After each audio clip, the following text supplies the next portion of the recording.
thriving. Oh yeah, I'm living my best life. Hello and welcome to episode 2 of A Lot of Alexis. I'm officially not a one-off. I've made it to episode 2 and I am so excited and thank you so much for your support. Today we have a special guest. I warned you my sister was coming. I have my sister Abby. Hello. I'm very happy to be here. Hey. I did mention that I had 2 sisters. We have another sister, Amber, who is 16 years younger than me, and she'll definitely be on as well, but Abby's got enough juice to go around, so let's get it going. You want to do a little intro to yourself? Sure. My name is Abby. My full name is Aubriana. I'm giving you government name. I am a college graduate. I majored in criminal justice, and right now I work with the elderly, and I love it, and I'm planning on going to nursing school soon. Surprise! Surprise! So I really didn't know that. I actually didn't know that. I know she tells everybody that she works with the elderly because she does, and all I knew was that she graduated school for criminal justice, and I didn't know that she was looking to work with the elderly further. So tell us about it. Tell us how you got there. Here I am. So I ended up majoring in criminal justice, and I have a minor in psychology, and I really liked that, and I did my internship, did not like it. I do not want to be a police officer anymore. I still love the police, but I do not want to be a police officer anymore. So there was a temporary job that opened up at my mom's work with said elderly. I started working the front desk. That lady came back. I started being a nurse's aide, and I absolutely loved it. Fun fact, I actually had a crippling fear of the elderly. That might sound terrible, but I did. I've watched too many horror movies. I had a crippling fear of the elderly, but now I love them. That's my story. They are really cute. Every time I come to visit you, they're so sweet. They are so cute. We have this one lady, she thinks this kitty cat is real, and all you hear all day is meow, and you know she's coming. I do bring Callie, my daughter, in, and she's 2. For those of you who didn't tune into episode 1, go back. They love her. And she meows. She's obsessed with cats, so we kind of have to hook that grandma and her up because that would be really cute. Yes, we do. She's awesome. She loves her. So, how old are you? I am going to be 23 years old next month. Yeah, because you have a birthday. Yes, it's going to be my Jordan year. No big deal. Jordan year, 20. Okay, all right. Okay, yeah, because 21, obviously you're 21. Woo. 22 is my favorite number. Fun fact. So you have that. And yeah, 23, I guess it's not nothing. No, it's not. I always find something. Well, because I was saying 28 is kind of, what is it? You're not early, mid, you're like a late 20s, but not 30. It's like it's a weird time in your life, so I just feel like this is a really good time to do this. It makes 28 matter. We'll find something. Yeah, I think this is a pretty good start, but yeah, so we're 5.5 years apart, in case nobody did the math. And growing up, I personally loved it. So to put that into perspective, Abby and I were never in the same school, never fit in the same clothes until later in life. We never had, like, boy issues to your friends. I was the older sister. To my friends, you were the younger sister. We never, like, butted heads. I mean, we fought, but we didn't butt heads about the normal stuff. Yeah, we definitely didn't clash at all. That's for sure. No. I was the dancing is a sport. I was the athlete. I went to my soccer. I went to my lacrosse practices. Whatever else I was doing, Alexis had her dance. It was great. Did you tell them you were a dancer? I mentioned it. Oh, she is quite the triple threat. Miss Sandy in Greece over here.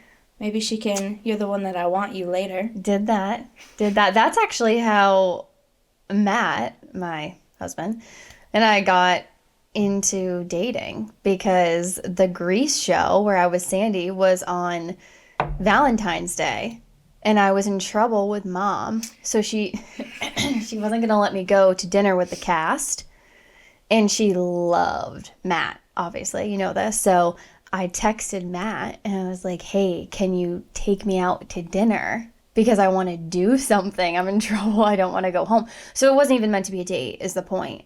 But yeah, Greece, being staying in Greece, that led me to my husband because it did end up being a date. That's amazing. You want to tell us why you were in trouble for that night? No. No, just picture like high school and the stupidest thing you should do, and kind of did it, and mom was not happy. But okay, to be fair, I was a freaking angel throughout childhood. You knew where I was at all times. I was never the one to sneak out. I never lied about where I was until this like one night. One night. I made it literally till senior year of high school. And the one night I lied, I made a stupid mistake. And I was eternally grounded. What it seemed like eternally grounded. And then Matt came along and saved my life. Well, everything happens for a reason. Yeah. But I was a one and done. I really never did anything else that was that was wrong or bad or looked at as. No. And I did have an acting experience. I was Dorothy in my 4th grade play. We cannot forget about that. So I guess we both had successful acting careers. Yeah, we had big breaks. We did. I mean, Sandy in Grease and Dorothy, Wizard of Oz. I could have been casted in Wicked, but you did a great job, Cynthia. Yeah, I mean, you are the Elphaba to my Glinda, so. We are. I would have slayed that. Mm-hmm. Yeah, I mean, I don't know about the vocals, but the passion would have been so there. Yes, and that's what auto-tune is for. Thank you. No, but didn't you hear that they actually sang on set? And that was I was a little confused because I heard that they sang on set and it was like this raw footage and like this is what they really sound like. But then I also saw that it was like recorded and it was pre-recorded like a normal movie. However, when they were on set, I feel like the wording got a little messed up, so everybody was like, oh my god, seeing this movie, like this is what they really sound like. And it is. They're both like phenomenal. But yeah, I don't think it was that raw. No. So I did some research on this. Okay. As I do. So if you listen to Defying Gravity, there is a time where she spins through the air. It's me. And she slides through the air. And you can hear her when the device she's on is flipping her through the air. You can feel it go on her diaphragm. So I know that part is live. Oh, wait. So it was live then? At least that part. Because I am an Ariana Grande day one. Well, Do not get it twisted. Mm-hmm. That wasn't her live singing voice. Sorry, Ari. Although she did a lot of work with her opera and such. She took like legit classes. Yes, you could tell. That opening scene. Yeah, she crushed it. I'm serious. She did. She did. Absolutely. Yeah.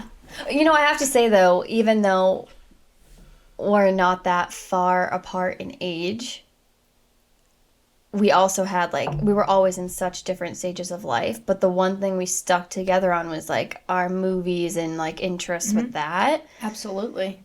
Because we were ready for Wicked. Yes, we were. I mean, I, for one, can't even count how many times I've seen Wicked on and off Broadway. We went to see Wicked. Anticipated for months, got the tickets the day they went on sale.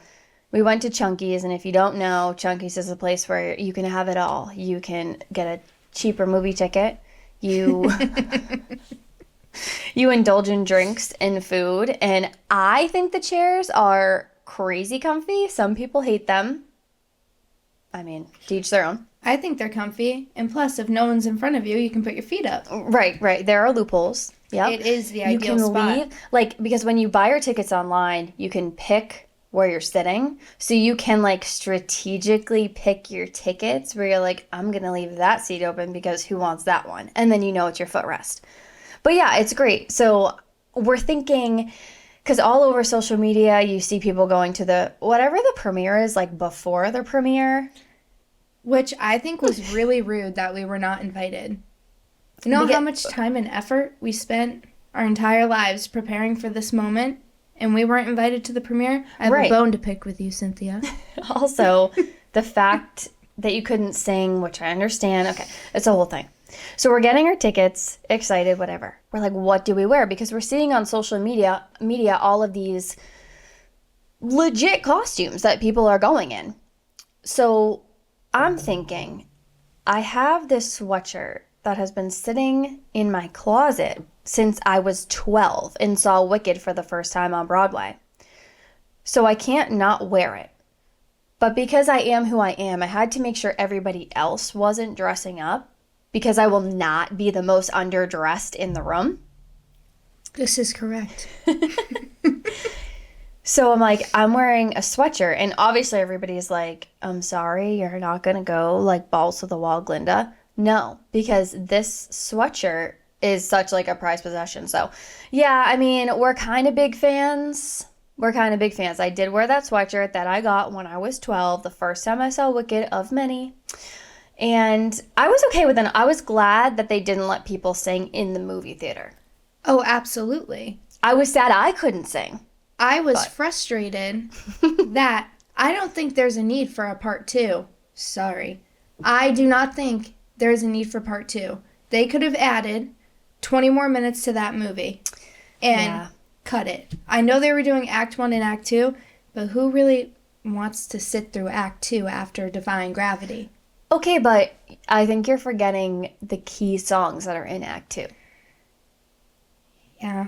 The songs in Act 2, like, they're gonna, if you've, I know you haven't forgotten because we listened to the album like There's No Tomorrow. However, they could stretch that out because they stretched out Act 1 a little bit too. Yeah, they did. So overall, I think it was worth the hype. Like, going back to us being such solid fans of Wicked, I went into the movie really trying to find something wrong, as bad as that sounds. I'm like, okay, we love Ariana Grande, we love Cynthia, da-da-da. However, they're not going to do it how it's supposed to be done because nobody could.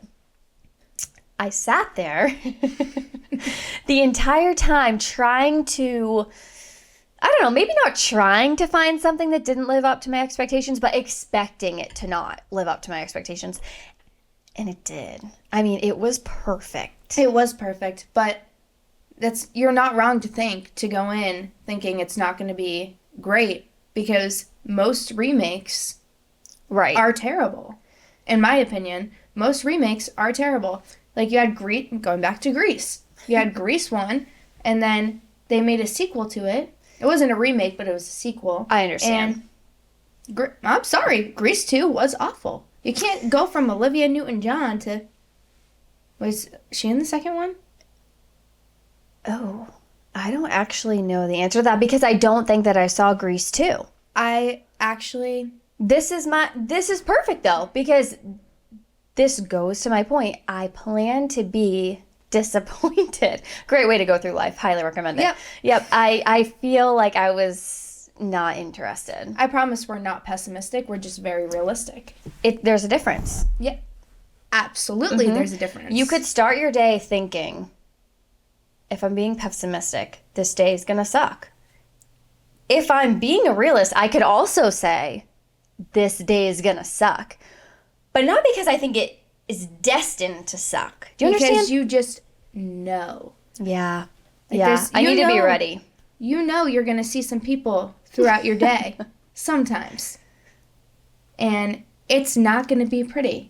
So do I take that? Do I engage? Do I engage? And be a realist and be like, yep, this is just going to suck? Mm. Or do I avoid them? Well, speaking of people that you see, isn't that the worst when your day's on a high? And then you see that one person. Right. Mm-hmm.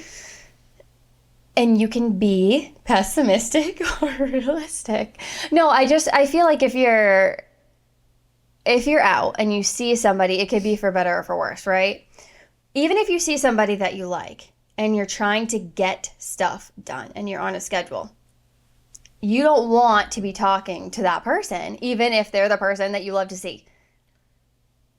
Yeah. I mean, I don't. Want to see a lot of people. Here's the thing. I am a big people person. Even if I don't like you, you won't know I don't like you. I'm not fake. I'm just nice. Yeah, so we're getting into the lines of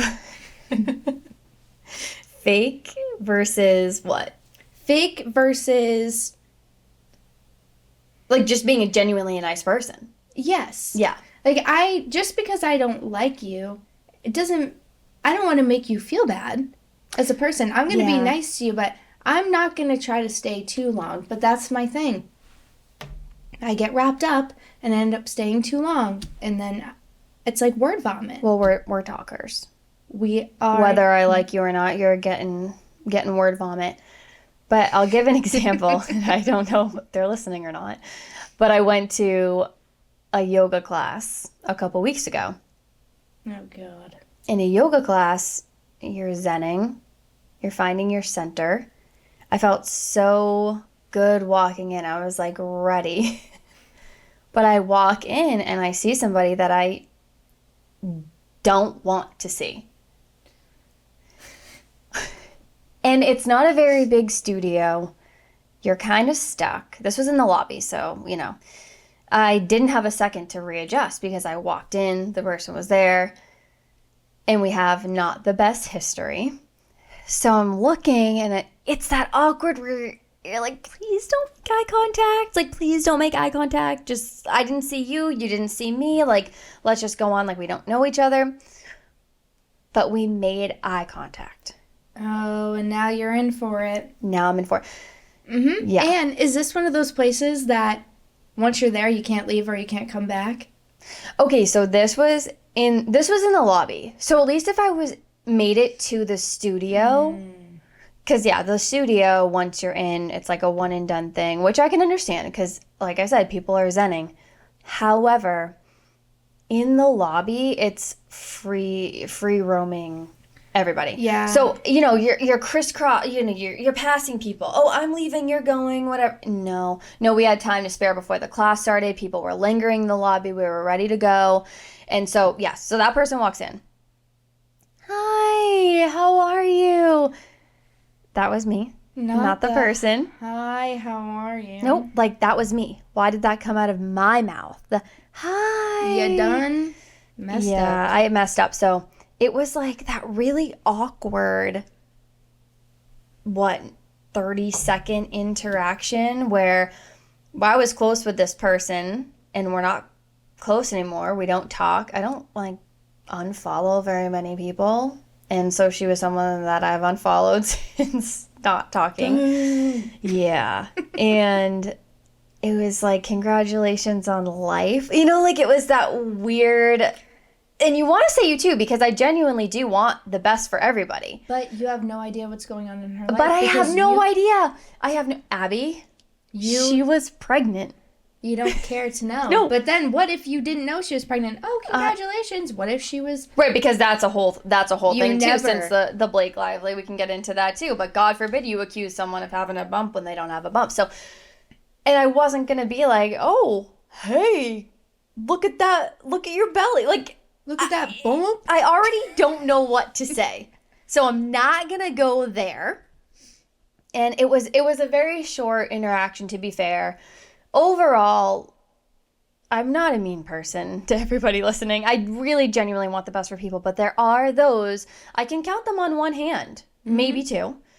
The people that I just don't, I still want the best for you, but I don't want you in my bubble ever. Oh, yeah. You want to hear a story?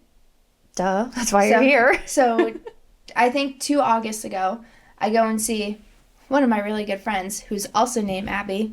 Love you, girl. See you in June. And I'm in the airport coming home. And I look to my left, and there's a gate going to Canada. Okay? Okay. Just hear me out. And I look to my left, and I'm like, no, it cannot be this girl. It just can't be. Oh, indeed. It was her. Someone you didn't like. Correct. This was a girl who went to college with me. Are we keeping it PG here? I don't care what words you use. I will warn you not to say anyone's name. If you hate them, you might regret it. Oh, I will not say names, but you know who you are. So, I was in school, and these girls bullied and harassed me out of school. And if you try to deny it, I got the receipts. Oh, yeah. So, I always have the receipts. Always. So Some they wanted receipts I this, don't want to have. but you keep them. Yes. So I look to my left. I see her. I said, oh no. I went to the bar. And I called Mom. And I said, Mom, so-and-so is here. You need to find me a quicker flight to get out of here. She's like, Aubriana Rose. She government named me. That's when I knew I was in trouble. She said, you are not getting arrested. You go to the bar. Arrested? Yeah, who said anyone was getting arrested? Like, leave it to Mom to take it to the extreme. Okay. She goes, yep, go to the bar, have yourself a drink, scroll through TikTok, whatever. So that's what I did. And then I end up talking to your brother-in-law for an hour and a half so that I didn't have to interact with this girl. Because she was staring. No. She was staring. Okay. So you get it's a connection, or you're at the airport? I'm at the airport in North Carolina. So you're at the airport and you immediately see this person, and the entire time they're looking at you basically like ready to engage. And you are like, no. I am not engaging. I am a lover, not a fighter. No, I would say you did the right thing. Oh, yeah. I mean,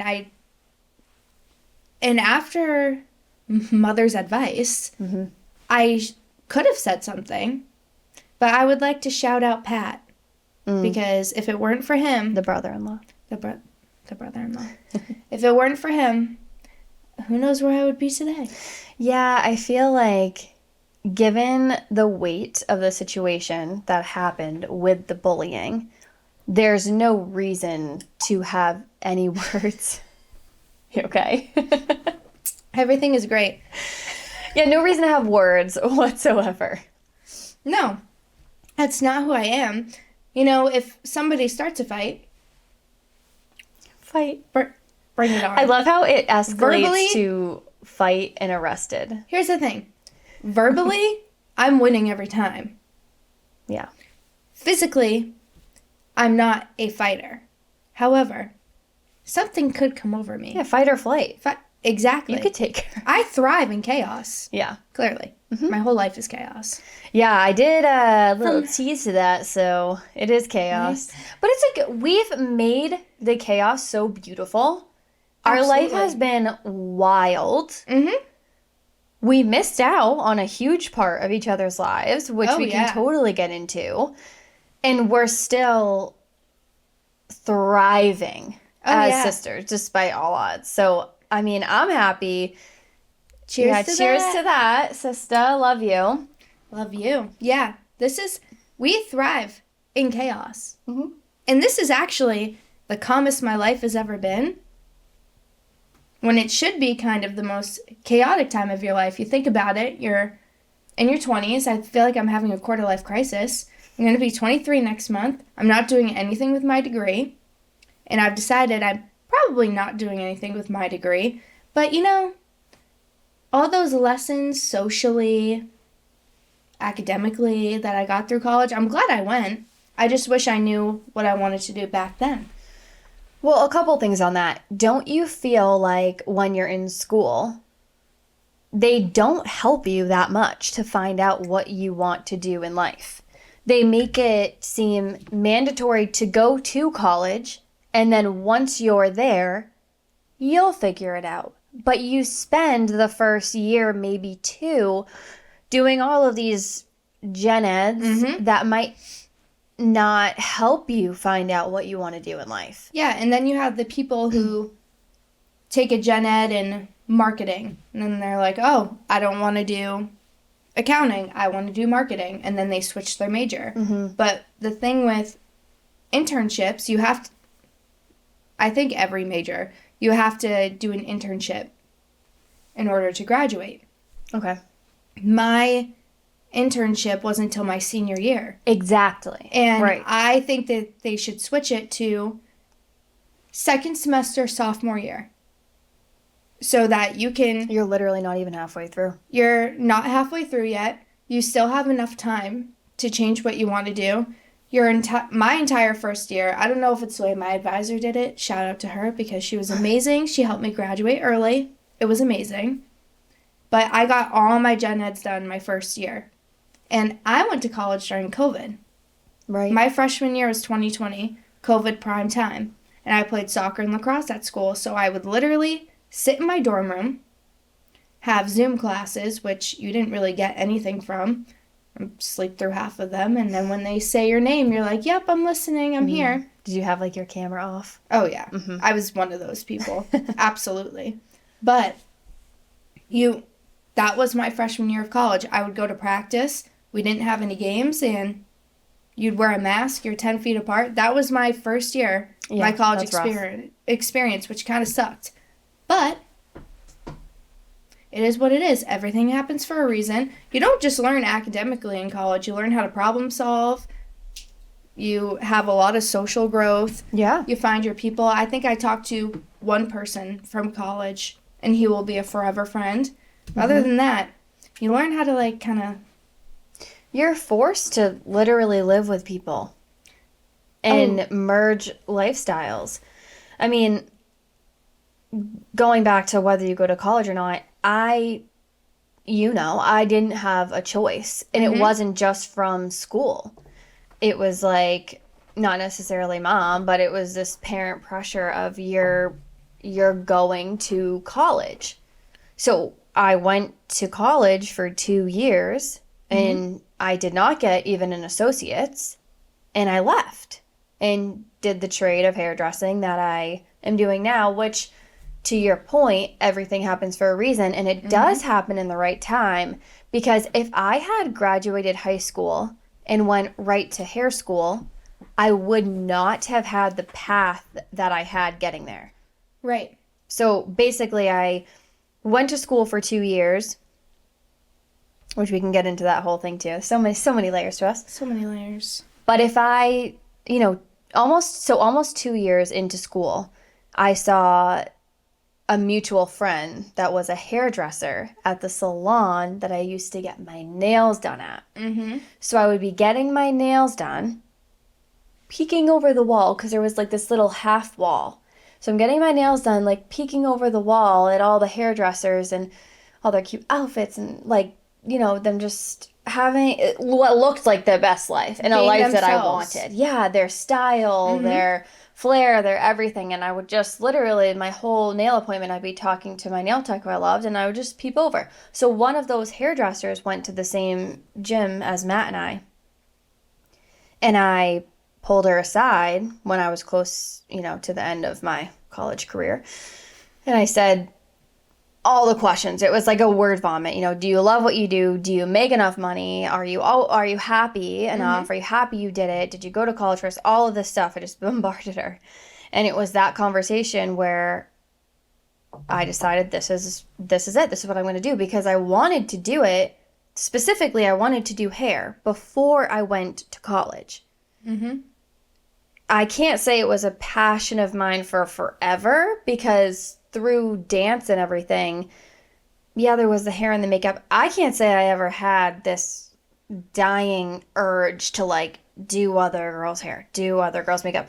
No. But there was something about coming into adulthood and finding your career where I knew that's what I wanted to do. So when I voiced before, to be fair, we had the deposit in for the school. I was basically getting cold feet for going, about going to college. And that was my super urge jump of I don't want to do this. I want to do hair. So I can understand how, definitely dad, because mom was always like, whatever you want to do, I'm behind you. But I can understand how one parent would say, okay, red flags, whatever. It's a big jump. My experience, obviously our experiences with our parents are totally different, and what we did growing up was very different. So I was always pushed. I had to play college sports. At least one sport I had to play. And I wasn't going to this huge D1 school for anything that I was doing because, shocker, I actually didn't want to play sports in college, which no one knew that. But I was forced to go into, maybe not forced, but pressured. Encouraged with no other option. That is a fantastic way of putting it, Miss Alexis. Yes. So I wanted to go down south for school. No. Not going that far. Okay. So Dad finds this super small Catholic school for me to go to in Mass, which, ironic, the people who claim they're the most Catholic are actually... I was just going to say that. The most holy place is always where you find the worst people, right? Yeah, hence my experience. Hypocrites. Hence my experience. Anyways, so you can say you praise the Lord till you're blue in the face, but if you don't... Live your if you're life not even like a that. good person, then liar. So... yeah, but... that's how I ended up going to the school I went to. And then I was a very goody two-shoes in high school. I didn't even have a curfew because I just knew if I wasn't home by a certain time, I was in trouble. But I was also, like, literally the best kid ever. I started working... I was. I do not concur. I do not concur. I mean, I did go on a rant about how much of an angel I was, but it's fine. You can take it for a second. I'm going to take the spotlight. I started working at 14. I was working 3 jobs when I turned 16. I played 3 sports. I ran the Random Acts of Kindness Club at my high school. Excuse me. Yeah. We made blankets for the homeless, and we would put them on the fences in Manchester at Veterans Park. If you see those were Aubriana's work. Those little tie blankets. These were ranging from the years of 2016 to 2020, but So probably still not there. they're but not we'll there give you still. credit. But thank you. I was literally the best kid, and I was like, yeah, I think I need to change. And obviously, I was without half of my family, so I was like, you know what? I really have nothing to lose. I want to go down south for school. Nope. So I ended up at this small Catholic school with the mascot. Ready? Of the AmCats. Have you ever heard of an AmCat? Only because I went to your games. It's not a real animal.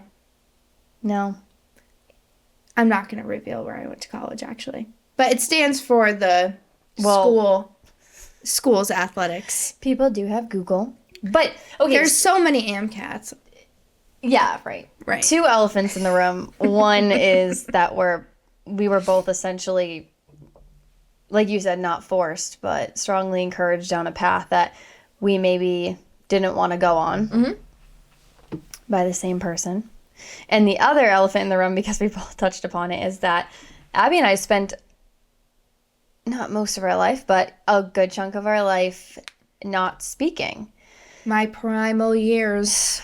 Yeah, that was really tough. And I mean, I'm down to dive deep. If you are, I feel like we're gonna keep referencing it, and anyone that's listening is gonna say, I'm sorry. Like, because it's just it's so weird for 2 sisters to even spend as much of a year apart. And, like, we're both young. So for us to make that bold statement of, hey, we didn't talk for a really long time. Yeah. It seems wild to say, but it is. It is wild. It's the truth. We went about 7 years without talking, but I think we're making another episode about this because we could literally talk for 3 hours about it. So this is meant for another episode. Yeah. At the end of the day, the teaser for it is that it all was instigated by a parent's divorce. Go figure. And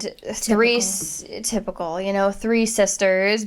But our little sister was 3 at the time. So it is actually insane, which we're not going to dive deep because we'll go down this highway.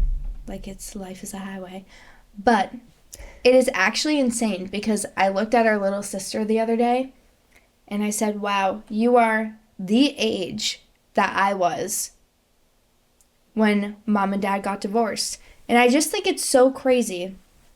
Oh, yeah, that is crazy. It's actually insane. You think about it, and we have completely different experience. All three of us have completely different experiences with our parents. Which, honestly, in a way, it's, damaging and traumatic. But it's also kind of beautiful. You said we thrive in chaos. We thrive in chaos. You have a completely different experience with mom. I have a completely different experience with dad. And then we come back and we talk about it and we laugh about it. It's actually it's interesting. Another thing, did you have any traditions during the week that you did in college at all? Okay, no. I felt in college I was the person getting through the weekend to get to the week. Because genuinely, I loved school. Most boring statement I could make, I know. But I loved it. If hairdressing took a 4-year degree, going to classes on a schedule, I'd be there. What I didn't love was the dorming. So at the end of the day, while everybody was like getting through the week to get to the weekend, I was getting through that weekend to get back to the structure of the week. Yeah, I definitely was equal parts. I also love school. We can thank mom for that. I love school. You loved when you playing college sports had its ups and downs. You couldn't wait to get to Sunday because you didn't have practice. You had a game during the week, and you also had a game on the Saturday. So we knew to get your homework done before Saturday because it was on Saturday. It was, right. Of course, we are not doing anything illegal here. However. No, but that's your party time. You're like the opposite of what I was saying. You were thriving on the weekend. You thrive in chaos. You chaotically got all your homework done, so when you got to Saturday after your game and you came back, you could watch the football game if it was a later game.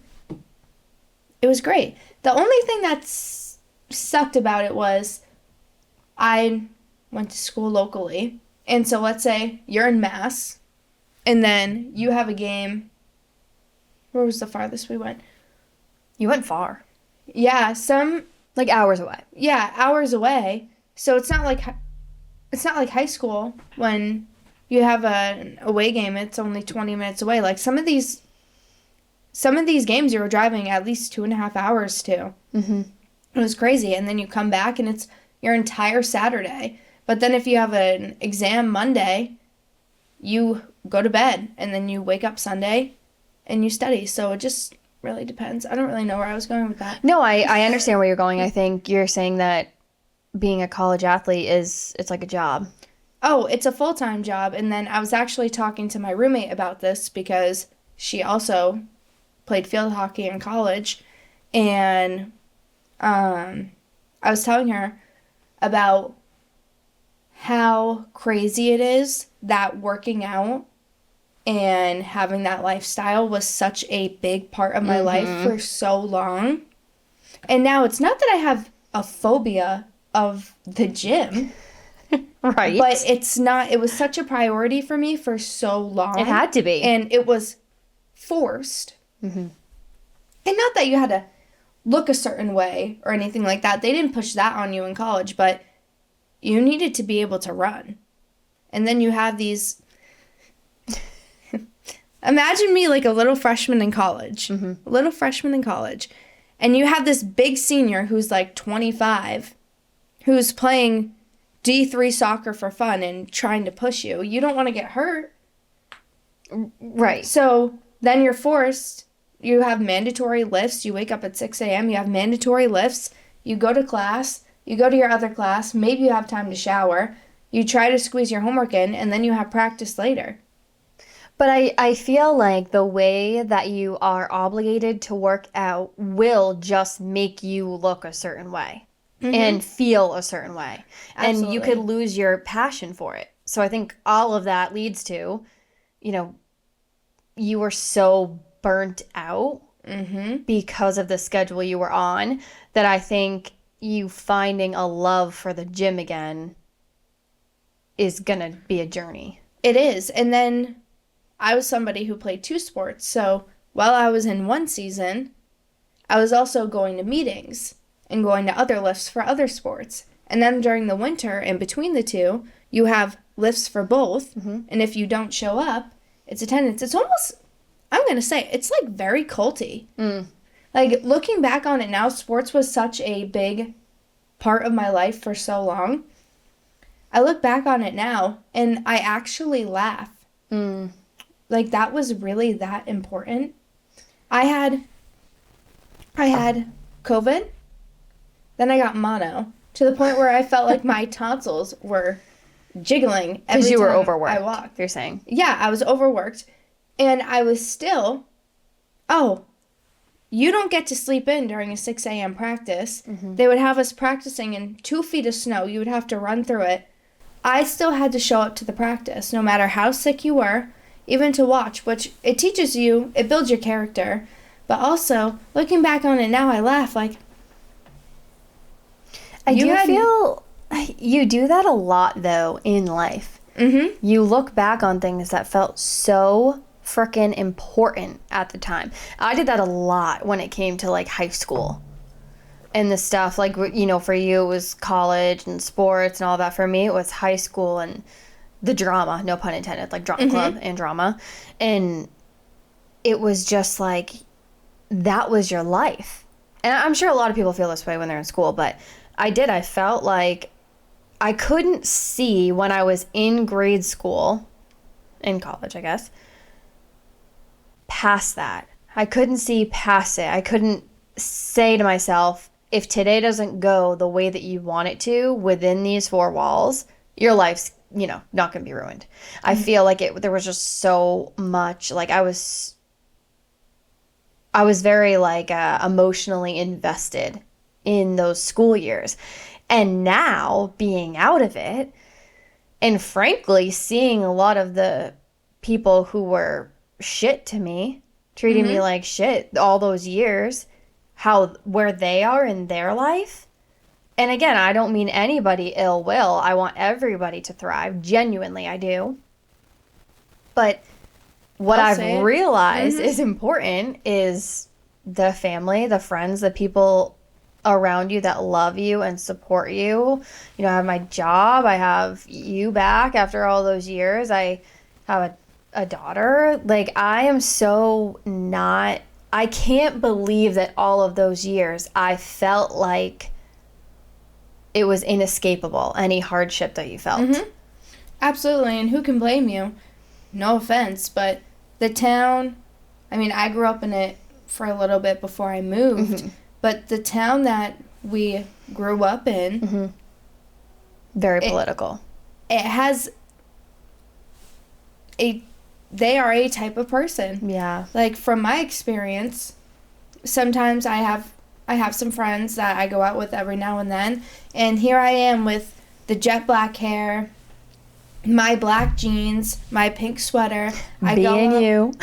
Literally. I go out on the town not really knowing what's going to happen, and then I go with this group of girls, and they're all blonde, they have the same haircut, same mom jeans, same Ugg boots, and you look like a black sheep, but you're like, who can blame you for how you felt in high school?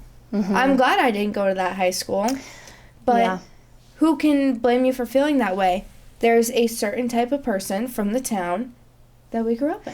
And the thing is, I'm like, wait, you just described me, blonde. You can tell where I graduated from. It's different. No, but the people that we're friends with that like look like that, they're such good people.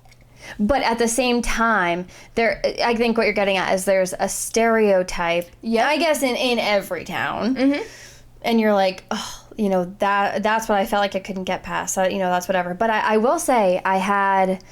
So I'm kind of jumping around here, but when I went to dance, none of the girls actually at that studio were from our town. Correct. Yeah.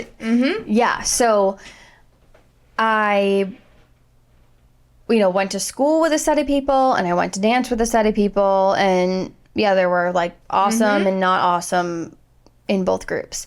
However, it's so funny because actually the old friend that I referenced in the beginning of the episode that I saw at the yoga studio, her, another girl, and I were very, very, very close. You know who I'm talking about. Attached at the hip, the three of us. Yes.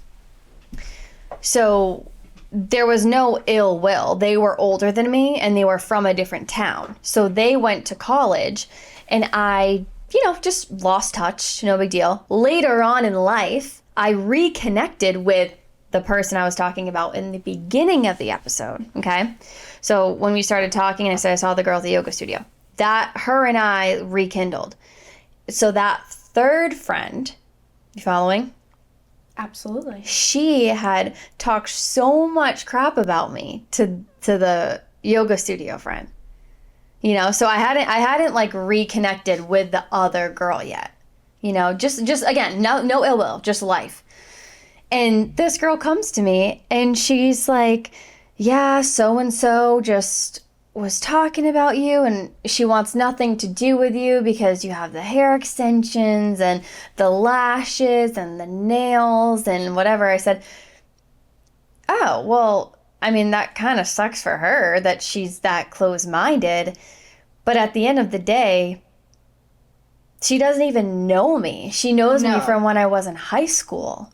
And so because we didn't go to high school together, we just danced together and had that like friendship. We were so close. You know how it can be with sports. Like you get so close with your team, your people, my class, whatever. You have people from all over, which that's why I loved going to soccer. You go on the club teams and you meet all these different people from all around the state, and it's so many different perspectives. I loved going to practice. I actually hung out with my teammates more than the people I went to school with. So I get it. And to be fair, like I didn't have a social life as far as my high school friends went because I was always at dance. You remember, if I, I would come home from school, I would rush to get my homework done or eat the little amount of dinner I had time for. And then I would go to dance for 3 to 4 hours, come home, finish my...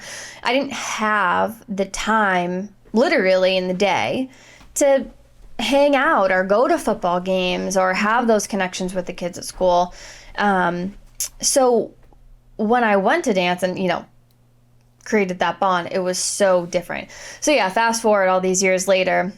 You see this lady in this yoga studio, and you're like, oh, shit. Yeah, I like, see her. Right, like, what a crazy...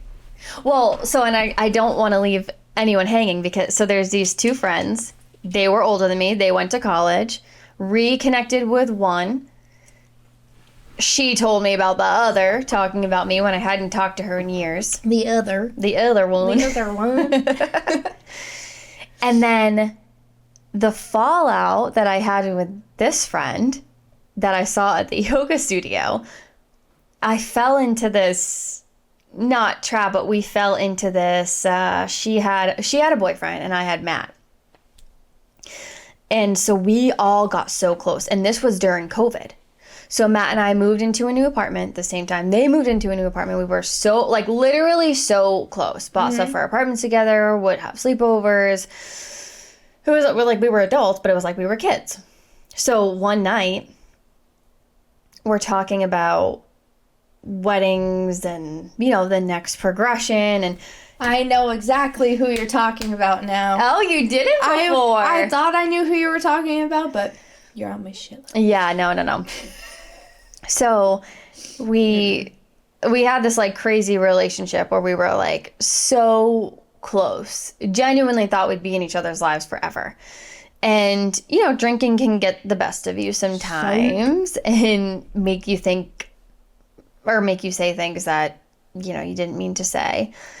I've just been through so much in my life that I feel bad now when people cross me that they don't get the second or the third chance, but I've given it to too many people. I've been a people pleaser for too long, and I don't know. I haven't done it for, I guess, a couple of years now because this is when this happened. So we're over their house and, you know, we're having a great night, whatever. And we're usually like all four of us into the conversation. And we're talking about, you know, this person and, you know, their wedding. You know, Matt and I have, you know, what we're going to do and they have what they're going to do. They're not even engaged yet at this time. So, you know, it is what it is. But we're talking about weddings. And they're, you know, very like go big or go home people, which as am I, but just in a different way. It's not necessarily like for show. Like, I don't care what people see or think that I have. What I have is what I have, and I know it and I own it. And if you know me well and you know me the right way, you know that that's it. Mm-hmm. Well, so this friend, we're at their house, the normal, we're ordering food, whatever, and we get on the topic of weddings. And the girl, you know, my friend, is on the couch. And like I said, we're usually like all four, like around a table, all four sitting on the couch, like just talking back and forth. Well, she was kind of like, you know, we had like a couple drinks and she was just like chilling on the couch. But you could tell like her ears were perking up, like she was listening to what we were saying. And so the boyfriend throws out this, I'll cut to the chase here. The boyfriend throws out this line of, well, our wedding's not going to cost less than $100,000 and that's just what it's going to be. Okay, like, you know, to eat. Okay, hey. slay. You Slay. do you. We'll get to that. You know, no, I want to ask what slay means, but you got to give me a minute. Let me just finish this because we'll get there. But you know, he throws it out and I was like, yeah, you know, ours, you know, costs this and you can always have, you know, it can look like you have more and you can save money this way, whatever. And you can tell, like, she did not enjoy that I was saying this. So she slowly, like, moves over to the conversation and she was just so triggered by it that she literally, you know, her boyfriend was being so sweet and, like, listening and taking the advice, considering we were already going through the wedding planning process. And I just said, yeah, like, you could literally have a wedding that looks like it's $100,000 for, you know, da-da-da. Mm-hmm. She literally stepped in between us, told me she didn't like what I was saying, and said I needed to leave her apartment. Oh. I remember you telling me about this. Yeah, it and happened. This is the one you saw at the yoga studio. Okay, right. So it was so funny because she's like, and I think you need to leave. And so Matt, who, those of you who don't know Matt, my husband is the sweetest of angels. Never, he is the like, best person I've ever met. Yeah, he is the best person I've ever met. He's not in for confrontation. He doesn't love when it's happening in front of him. You know, he isn't shy from it, but, you know, if he can smooth things over, he will. Right. There was no smoothing things over. Because the second she said, for no reason, I think it's time for you to leave, there was a world where I could have stayed. We could have talked about it. We could have whatever. But going back to what I said before. Why would you want to? True. Why would I want to? And, like, if someone's capable of saying that to you, bye. Run for the hills. But at the end of the day, it was like, it was this lifetime of friendship that had just crumbled in the matter of 2 seconds just because someone had gotten ticked off and drank too much or, you know, whatever. So that, it was so wild. And Matt looked at me and the boyfriend was there and he's like, no, baby, stop, baby. You're being crazy. Baby. Not the baby. You're being crazy. Stop. Like, stop. And I was silent. For once in my life, like, I was silent. I don't believe it. I had to be there. And I looked over at Matt and I was like, yeah, why aren't your shoes on yet? We're taking a hike. Let's go. We are Tate McCrane running for the hills. We're running for the hills. So that relationship, that it ended like that. And the boyfriend actually had messaged Matt, supposed to be in private and everybody knows, like, can we please rekindle this? Like, that was wild. It was unnecessary. Like, really tried his best. But at the end of the day, neither one of us wanted to like see this girl again. We wish you the best. Like, have your $1 million wedding, which they didn't. And I don't think I've like, ever gotten that hammered before in my life. to tell a friend. To tell a friend to get the hell out of my apartment over something as silly as that. Right? To tell someone to leave your house. That's like I think whole level. I think I've told one friend that they had to leave my home, but we had to relocate. Like, I wasn't mad. Wait, what? Like, she was just being too loud, and I have a nun who lives above me. So I just love that we are two. What do you call it? You're the blushing brunette, the vibrant blonde, living our life. Yes, we are. Like, we are the yin to the yang. You are the yin to my yang. Yes. Like, literally, look at us. Look at us. Look at us. Bright pink, Barbie doll, and then I'm the Bratz doll. But we've always been like that. Correct. Growing up, it was like the pink, and then you had the teal room, and then it was, you know, I had purple, whatever. But it was a girly girl and the tomboy growing up, and it was so perfect, and it is still so perfect. Like, we've grown into adulthood together, and I just think it's the most amazing thing to have two sisters that are like your best friends, and to be so different from one another, because you can have friends where you're so different and it doesn't always work out, but you have a sister and like you're in it through and through with what we've been through. We will definitely be revisiting, I'll call it like, quote, the story, because it does deserve its own highlight and moment, and there's so many layers and it's so in depth what we've been through. Nevertheless, everybody around us, I mean, we have a lot to share. So I would advise everybody to stay tuned, because Abby will be, we'll call it a consistent guest. Yes, we are going to need a part 2 to this. Yes. Also, just to like bring it all home, yin to the yang, alphabet to my Glinda. I mean, you started with wicked, end with wicked. Clearly, Okay. we are wicked people. We are wicked. But do you want to hear my sign off? Yes, I do. Let me hear it. Okay, ready? Mm-hmm. Thank you for joining Abby and I today, where there's a lot to say, a lot to do, and a whole lot of Alexis. See you next time. I wake up with the sunrise. It does not look